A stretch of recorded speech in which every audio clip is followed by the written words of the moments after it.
Hello, chess friends, and welcome to Start of Chess channel, and welcome back to the Stockfish and NUE versus Fat Fritz 2 saga that was going on now recently.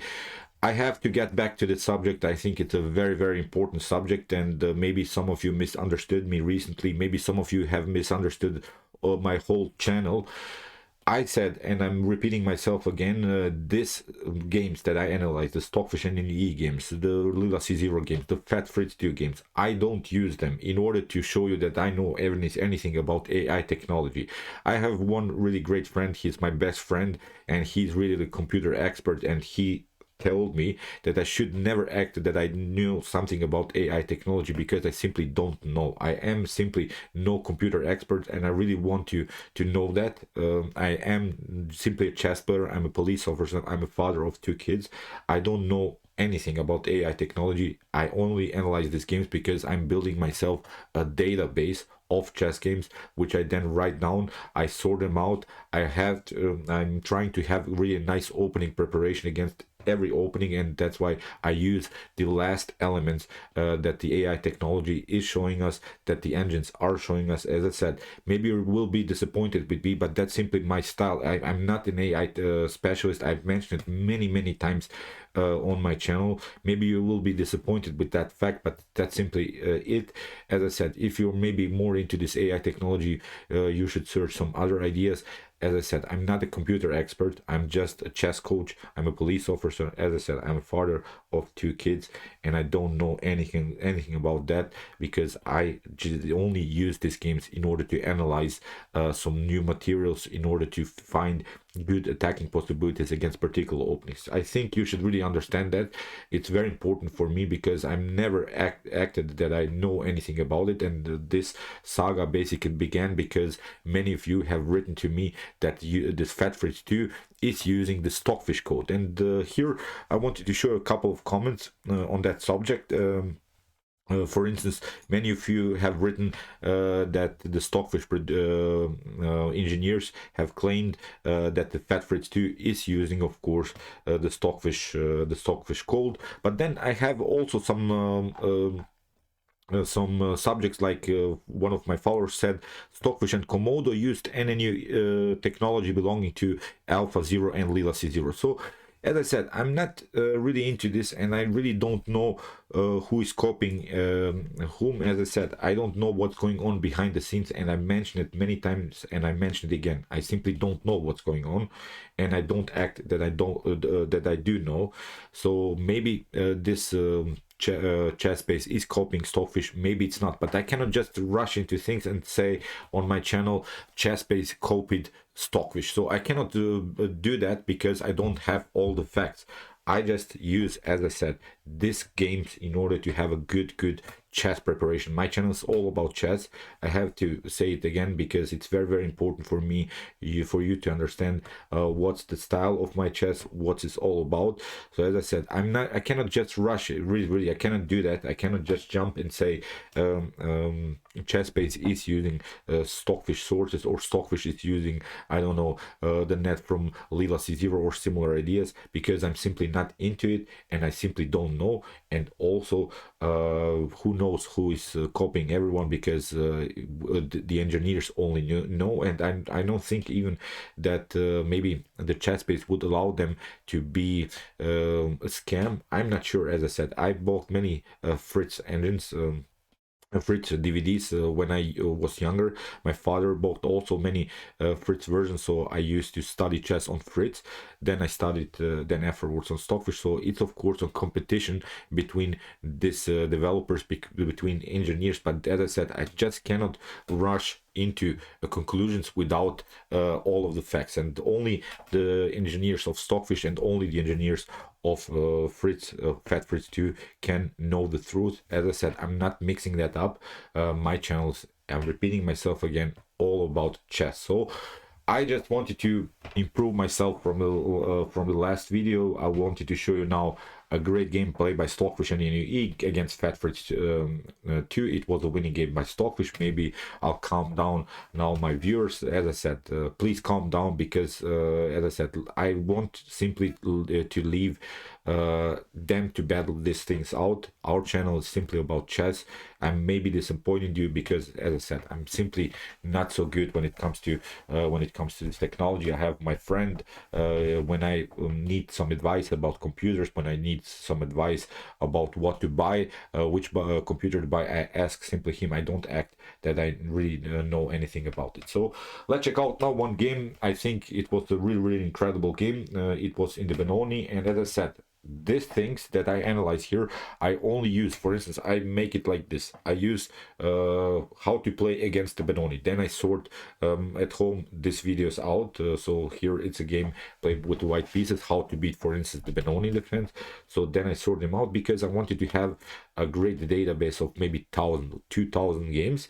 And then I wanted to show these games to my son. I wanted to teach him simply with the best games of all times. And we can, I think, agree that this engine games, this NNUE engine games are really the best chess games of all times, because these are really the strongest engines.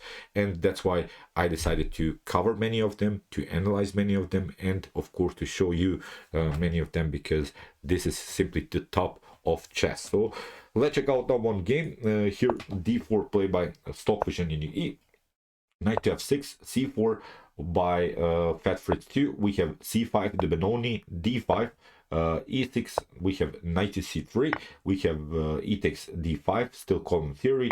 After e takes d5, we can notice that white will simply push the pawn towards e4. We'll have a central control, we'll have this very advanced pawn on the d file, we'll have of course a space advantage on the fifth rank, because spaces of course are very important in chess. And now comes of course the main move d6, we have e4, and now the common move of course of the Benoni is the move g3. So the idea of blacks in Benoni structures is bishop to g7, then to play on a queenside flank attack with a6 b5, getting support of the bishop. This attack could be very dangerous.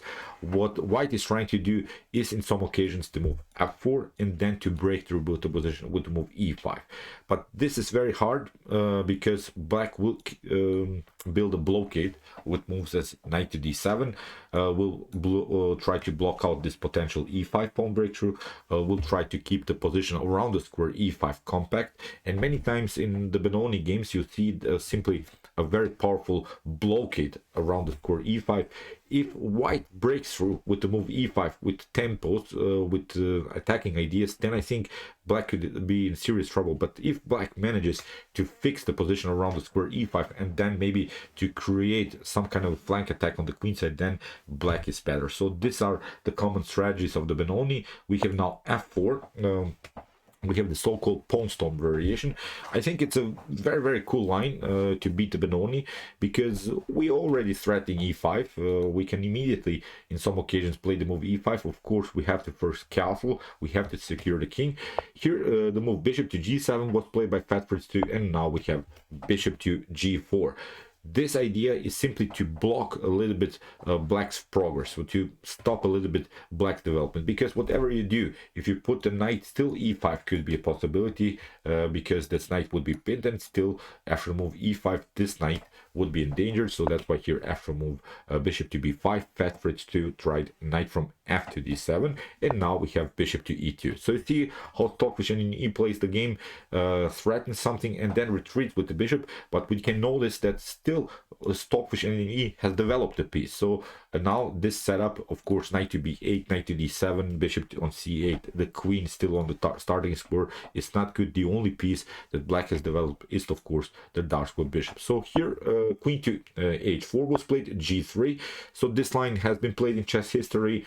It's a very aggressive line by black, but I think this g3 idea is perfectly fine. Queen to d8, and now knight to h3. Here Stockfish introduces us a very nice theoretical novelty. So this position has never been reached in chess history, and that's exactly the point of this video. For instance, if you want to play this pawn storm attack against the Benoni, I think you should be really familiar with this knight to h3 line. And this knight to h3 line is an outstanding line, because the knight on h3 first of all cannot be taken. You see this passive setup of blacks, the move knight to d7 allowed us to play very actively with our pieces. So now here the move knight to f2 can be played, and we have really built our very nice defense around the square e4, because you'll see also many times in Benoni structures that black will attack simply the e4 weakness. This pawn on e4 could be really long-term weakness, so that's why I like simply this move knight to h3 with preparations to play the move knight to f2. And that's exactly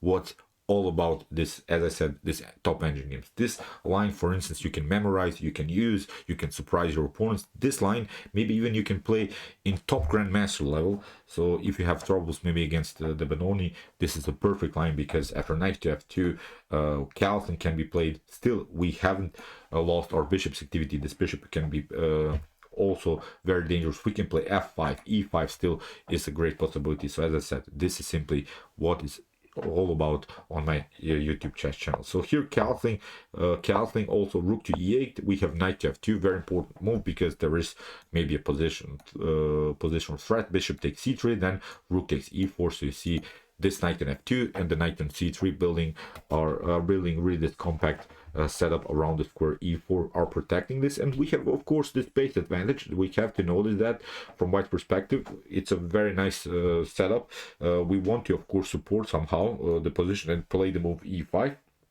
We're trying to break through, because black still has to make decisions. Black still has to make something with this knight, maybe maneuver to f6, maybe maneuver to b6. But after b6, if the knight comes on b6, I think this knight could be kicked away with a4, a5. This could be also a very nice idea in order to create further spaces, because it's obvious that white has really here the space advantage. So knight to a6 played by Fat Fritz 2. You don't want to take, of course, bishop to a6. That's not a good choice, because after b takes a6, rook to b8 will happen, and finally black would have really great counterattack possibilities, because rook is attacking, of course, the b2 pawn, and combined with this bishop, this could be very, very dangerous for white. So here g4, you see how Stockfish uses the common Stockfish move g4 immediately, attacking the king side.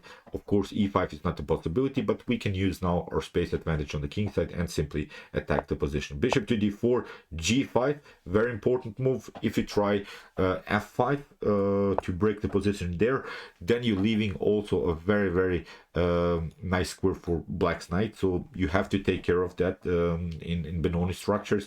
Watch out. There are, as I said in the beginning, the positional ideas of blacks to build simply the defense around the square e5, and then f5 wouldn't be so dangerous. So that's why here g5, still this knight is out of game. So far Stockfish and E played simply against this bad knight. We have a knight to c7, preparing also b5 ideas. As I said, also black's idea is the queenside flank attack with a6 b5. This is the main goal. And now we have bishop to d3, we have b5, and now knight to e2. Again, there are very tactical lines. If you take knight takes b5, then knight takes b5, bishop to b5, then black will have counterattacks with rook to b8 again. And I like really Stockfish and the new idea here, knight to e2, not to allow here counterattacks on the queen side. Here bishop to g7 was played, knight to g3. Again, you see Stockfish and E is simply defending first this e4 pawn. This e4 pawn is the cornerstone of white's attack. If you lose this pawn in the Benoni from white's perspective, you will probably lose the game. So always take care of that e4 pawn. So c4, okay, bishop to e2, knight to a6, bishop to e3, and now knight to c5. You see Fat Fritz 2 plays also decent game now. Found great ways how to maneuver the pieces, found good ways how to activate the pieces in some occasions. If this bishop, for instance, leaves the defense and maybe the knight gets remaneuvered, then the knight could come here on a very, very active square on the square b3. This could be very, very dangerous for white if the knight gets cemented. If you take here, pardon me, here if you take the pawn on b2, rook to b1 will happen, maybe bishop to c3, maybe bishop to g7 can be played again. You see you lose the b5 pawn, and then black is continuing the game with an isolated pawn on c4. If you try to support the pawn The bishop with the move c3, still it's not good, you lose then this one, but also we can play knight to g4.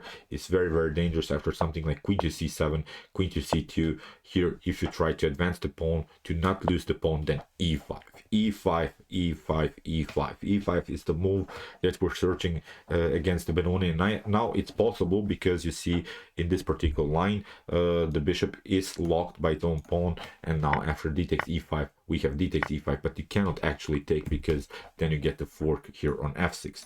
That's also a nice tactical shot that black has to always take care of. So here, after move bishop to e3, knight to c5, as we said, bishop to d4. White is trying to get rid of the key defender in black's position. It's, of course, the dark bishop. The dark bishop in Benoni ideas is not only a good attacking piece. Black is always, as I said, attacking the b2 pawn, but it's also a very important defensive piece. So now Stockfish and E is trying to go into positional trades of pieces. We have f6 and now h4, simply supporting our space advantage. We have a5. Now the game becomes really dynamic. We have an opposite side attack game, although the kings are on same sides. I've mentioned these ideas of opposite side attack games many times. So most of the times we'll see this opposite side attack game when white is castling on the queen side and black is maybe castling on the king side. Then we're trying to attack our opponent's king very fast. Who is faster wins the game. But we have now an opposite side attack game, even with the kings on the same side of the board. Black has, of course, the space advantage on the queen side. White has, of course, the space advantage on the king side. Again, who is faster will probably win the game. So now bishop to g4. This is a very nice move now by Stockfish and Benoni. It's a preparation to get the bishop on a very active square on e6. This is the main target. So far this e6 square is very well protected by the knight, by the rook, and the cool part now after the move queen to e7 is that Stockfish and Benoni plays bishop to e6 anyway. This move gives now really a nice storm, a nice attack for white. What to do? You have to take, I think, if you don't react, then even h5 would be a possibility. The king would be cut off here if the king gets cornered. There are maybe ideas in long terms, of course, to get maybe somehow maybe the rook to f3 and then h3 and then h5. So the king could be really endangered here in the game. Fritz 2 tried knight to e6. We have d takes e6. Now queen to e6, but now comes knight to g4. This is now very dangerous. You see the activity of white pieces. Bishop very active. Both of these knights very active. Here in the game, bishop to b7 was played. If you try f5, then I think we can play g takes f5. Pardon me. Here, knight to g4, bishop to b7. Here, f5 could be a possibility, which Stockfish and Benoni played.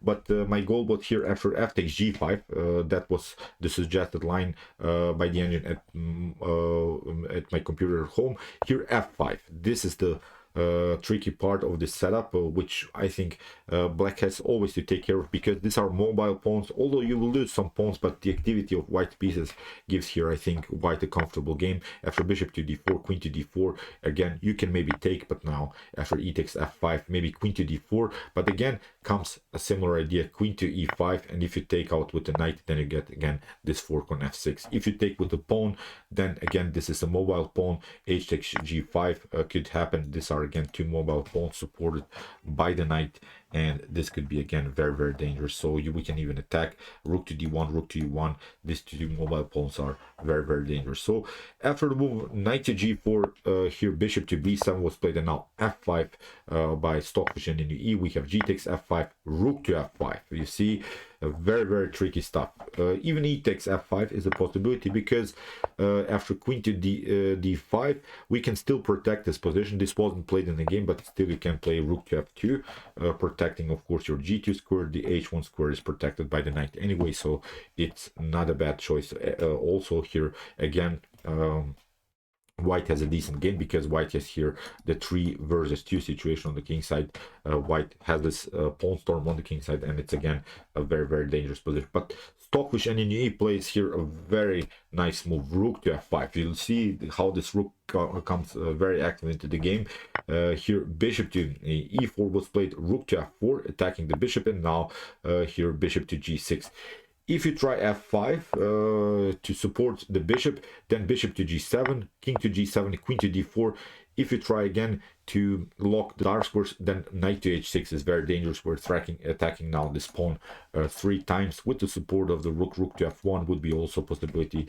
Again, I think black is simply lost. So very, very dangerous stuff. You see how these pieces are dancing around black's king.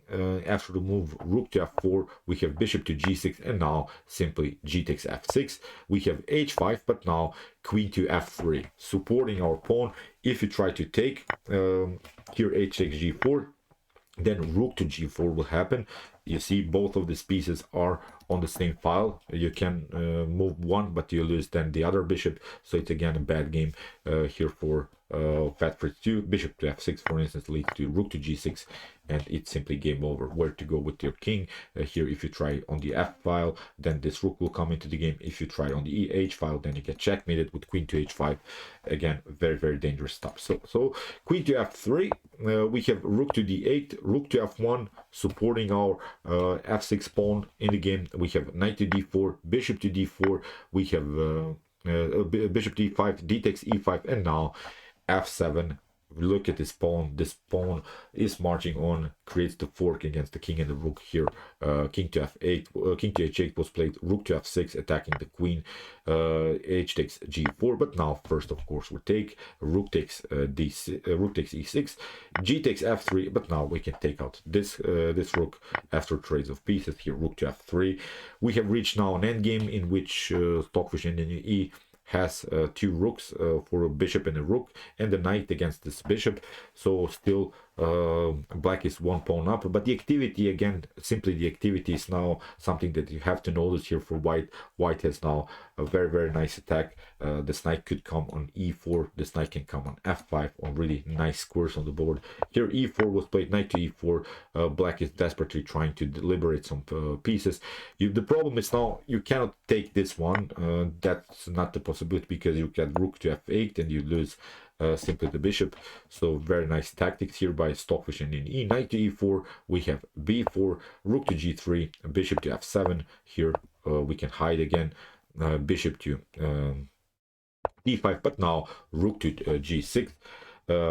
Again, you don't have so many good moves if you try here, like Fat Fritz 2 did, bishop to e4. Maybe Fat Fritz 2 should have stayed somehow with his bishops on the board, trying to at least complicate things somehow, but the evaluation is here +2 for Stockfish. And in E, we have bishop to e4, rook to e4, we have a4, rook to g5. Now getting the rook behind his pawns, very important rule in chess and games, the so-called Tarash rule. When your opponent has advanced pawns, you have to bring your rook behind your enemy's pawns. It's easier to attack the pawns like this when you get behind them. Rook to b5, we have king to g8. Here the king comes now into the game, but now white can also move up the king to f3. We have king to f5, now the check. Here again cutting off the king's connection, and here h5 we have also a very nice pass pawn here from white's perspective. King to f6, rook to g5, rook to b4, attacking simply this c4 pawn. Rook to d5, we can take out this one. The bishop is hanging also on d4. Here a check, it's not a problem. Here king to g4, attacking the rook again and you check. But now after king to f3, black is really forced to trade off more pieces. After king to e4, this pawn can be taken here. First Stockfish and E cut off the king's connection. Now the serious threat is, of course, here to go with the king and simply take out the pawn on b3. So in this position, Fat Fritz to resign. So as I said, Stockfish lost the super mess against Fat Fritz 2. Probably, as also the article says, Fat Fritz 2 is running on Stockfish code, on this Stockfish open source. But as I said, I'm not sure what of these ideas are illegal, what are not, which of these ideas are maybe stolen ideas. It's simply for the engineers to discover that. As I said, I cannot just rush into things and say chess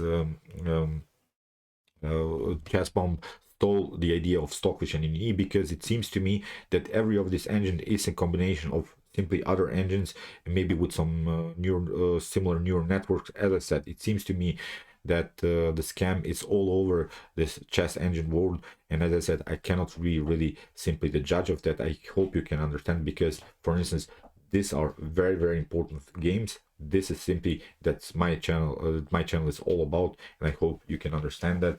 As I always like to say, I'm not really an AI expert. So, okay, I hope that you enjoyed this game. I really enjoyed it a lot. I'll add it to my How to Beat the Benoni defense playlist. So it's a very, very nice idea here with this knight to h3, knight to f2, protecting the e4 pawn. I think it's a very, very instructive game, although you will probably not play the same game, but I think as a strategical idea, this setup could work against the Benoni. And if you have troubles maybe to play also against some other ideas, check out really my whole playlist of the chess games played by computers. Here's the list. I've analyzed really some great games which you can really use in order to beat some openings, in order to get better prepared in particular lines of openings. And if you're maybe not into this chess engine world, you can also check out my best chess games of all time series. These are games played by humans, the best chess games of that were played in chess history. And if you like this content, don't forget to subscribe to my channel. See you soon with some more videos, and chess is the best, of course.